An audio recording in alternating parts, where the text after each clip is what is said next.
distinguished delegates, namaste and a warm greeting from Nepal, the land of Himalayas, the birthplace of Lord Buddha, and the home of resilient and hopeful people.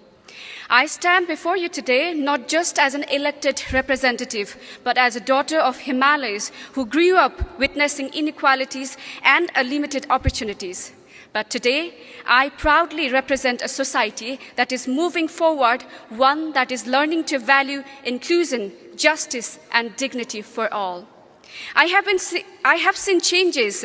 We are walking on a path that leads us forward step by step with hope, determination, and new generation, courage, and unwavering commitment to inclusion. Our sacred duty is to turn the voice of the people into the policy and pain of the people into protection. In Nepal, we are working to institutionalize justice by implementing our own constitution, which we believe is a progressive and inclusive charter of hope.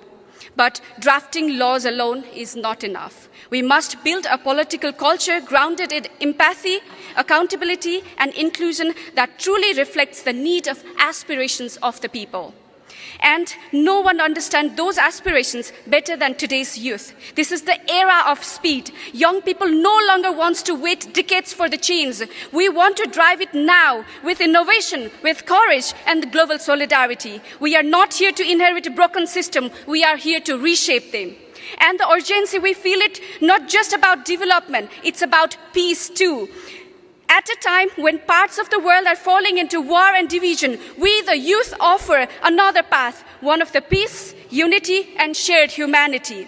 If young people are empowered to lead, even the war can become a history, because we believe in the building a future, not destroying it. We want to protect this planet, not just for ourselves, but for our generations to come. Let us lead for peace, for people, and for the planet. So I urge this assembly to let us bring more people into politics, into parliament, into decision-making positions.